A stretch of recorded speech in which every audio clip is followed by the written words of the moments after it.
Craigslist was built on a simple idea: connect people, sell things, find jobs, find roommates, find whatever you need. And for millions of people, it worked exactly that way. But buried inside those millions of perfectly ordinary listings, the used furniture, the job postings, the apartment rentals, were other ads. Ads that looked normal on the surface. Ads that used ordinary words and ordinary promises. Ads placed by people with intentions that were anything but ordinary. Tonight, I have 5 real cases, 5 ads that were clicked, responded to, and followed up on by people who had no idea what was waiting for them on the other side. Some of them survived to tell the story. Some of them didn't. Let's begin. The ad that promised a job on a farm. The Craigslist Farm Murders, Ohio. Richard Beasley knew exactly what kind of people answered certain ads. Desperate people. People who needed work so badly they would drive to a remote location, alone, with a stranger, for a job that seemed too good to be true. In 2011, Beasley and his teenage accomplice, Brogan Rafferty, placed an ad on Craigslist. It described a farm in rural Ohio that was looking for a caretaker.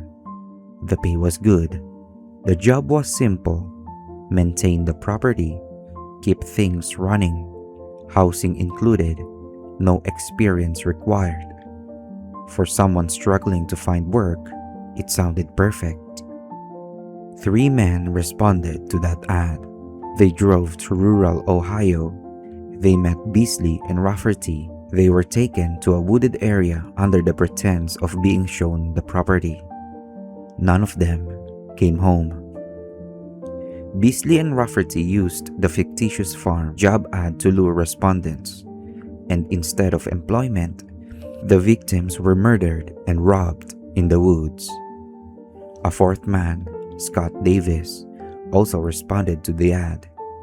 He was also taken into the woods. He was also shot, but he survived. He ran, he hid. He eventually made it out of those woods and went directly to the police with his story. His testimony was the thread that unraveled everything. Investigators searched the wooded area. They found the bodies of the 3 men who hadn't made it out. Beasley was sentenced to death in April 2013 for the Craigslist murders. Rafferty, who was a minor at the time, was sentenced to life in prison. But here is what stayed with me after researching this case. 3 grown men drove alone to a remote location in Ohio for a job they found on Craigslist. They had told people where they were going. They had families waiting for them. None of them suspected a thing because the ad looked completely normal. That's the point. That was always the point. The medical student with a double life, Phillip Markoff, Boston, Massachusetts. If you had to describe the last person you'd expect to be a violent criminal, Phillip Markoff would be that description. Markoff was a second-year medical student at Boston University, engaged to be married, well-liked by classmates, and by all appearances, a young man with a bright future ahead of him. Behind that appearance was something else entirely. In 2009, Markoff used Craigslist ads to locate women offering massage and similar services, targeting them for robbery. And in one case, murder. His victim was 25-year-old Julissa Brisman, a model and a masseuse who had placed an ad on Craigslist offering legitimate massage services. She was young. She was careful. She had safety protocols. None of it was enough. Markoff arrived at her Boston hotel room. What happened inside ended with Julissa Brisman dead and Markoff walking calmly out of the building. He attacked other women the same way, responding to their Craigslist ads, gaining access to their spaces, robbing them at gunpoint. He was methodical, controlled. He left minimal evidence. What caught him was the digital trail. Investigators obtained Craigslist cooperation to identify the IP address used to contact the victims, which traced directly back to Markoff's apartment. Security cameras placed him at the locations. Email evidence connected him to the victims. A semi-automatic handgun, wrist restraints, and duct tape were found in Markoff's apartment when police searched it. He was arrested just weeks after Julisa's death. He was 23 years old. Phillip Markoff died by suicide in his jail cell in 2010, before his case went to trial. He never stood in front of a jury. He never gave an explanation. He never answered for what he did to Julissa Brisman and the other women he targeted. A medical student, an engaged man, a future doctor, and a predator who spent his evening searching Craigslist for his next victim. The roommate who was collecting something. The Craigslist Roommate documented case. Not every Craigslist horror stories ends in murder.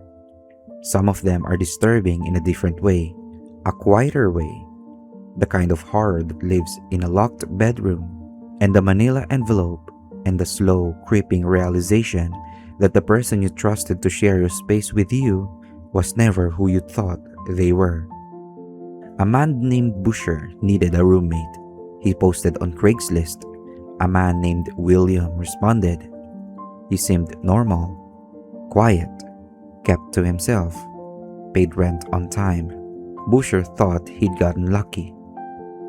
As the months passed, Williams began staying away from the apartment for extended periods. After 10 months of living together, Busher grew concerned and broke into Williams' locked bedroom, intending to pack up his things. What he found on the bed stopped him cold. A bulging manila envelope filled with torn-up credit card offers that Busher had received. Williams had been going through his trash and collecting the pieces. Along with the shredded mail was a sheet of notebook paper with the names and addresses of Busher's family members, including personal details like the date his parents had been married. On another sheet was Busher's credit card information and the passwords to his online accounts. Williams hadn't just been living with Busher. He had been studying him, collecting him, building a file on him, his family, his finances, his digital life, piece by piece, over 10 months, in the locked room right next to where Busher slept every night. What Williams planned to do with that information was never fully established, because when Busher found the envelope, Williams never came back. He simply disappeared, as if he had been watching and knew the moment his cover was blown. Busher changed every password he owned. He warned his family. He filed a report. Williams was never found. Somewhere out there, a man who spent 10 months building a dossier on his roommate and his roommate's family is still walking free. And Busher still doesn't know why. The ad that was looking for a specific kind of person. The Craigslist Killer of Akron, Ohio. Some ads are designed to look for anyone. This ad was designed to look for someone specific. In 2007, in Akron, Ohio, a killer used Craigslist to place an ad in the casual encounters section, an ad written in a way that would attract a very particular type of respondent. Someone isolated, someone who wouldn't be immediately missed, someone with a wide support network who would meet a stranger without telling many people where they were going. Sarah Wayrick was financially desperate when she found the ad. She had placed her own ad on Craigslist to make money, and it was found by a man with intentions she couldn't have anticipated.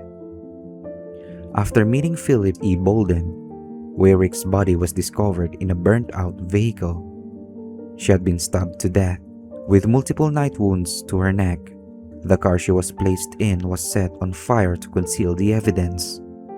What investigators noted about this case, and what makes it particularly chilling, was the deliberateness of the targeting.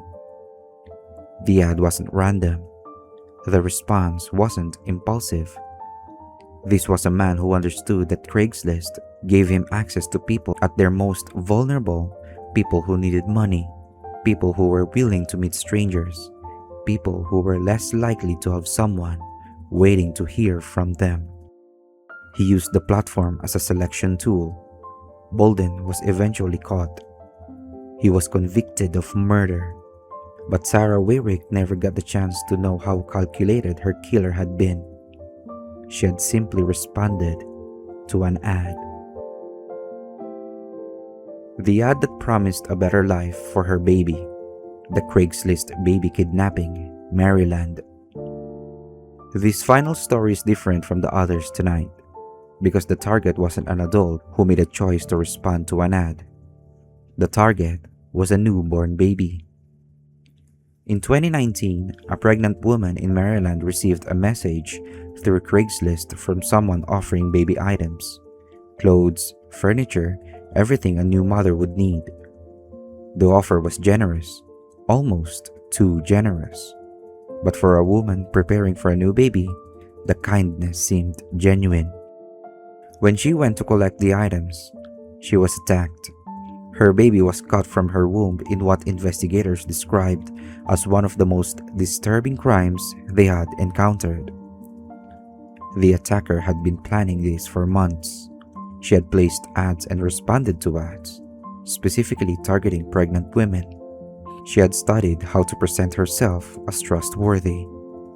She had built a false identity online, fake pregnancy updates, fake social media posts, to present the appearance of a woman who understood what a pregnant mother was going through. She had been preparing for this. The victim survived. Her baby survived. The attacker was arrested, charged, and convicted. But what stayed with investigators and what stays with me now is the patience of it. The months of preparation, the fake identity, the careful targeting. She hadn't just placed an ad, she had constructed an entire false life for the sole purpose of making one pregnant woman trust her enough to show up at her door. 5 ads, 5 cases, 5 reminders that a listing on a website is only words, and the person behind those words is someone you don't know. Studies have found dozens of murderers and murder victims connected to Craigslist postings, and those are only the cases that were solved and documented. Here's what I want you to take from tonight. When something online seems too good, too convenient, too generous, too perfectly matched to exactly what you need, take a moment. Tell someone where you're going. Bring someone with you. Meet in a public place first. The people in tonight's stories weren't careless. They weren't naive. They were just looking for a job, a roommate, or a way to provide for their family. And someone was on the other side of those ads, waiting. Stay safe out there, and I'll see you in the next one.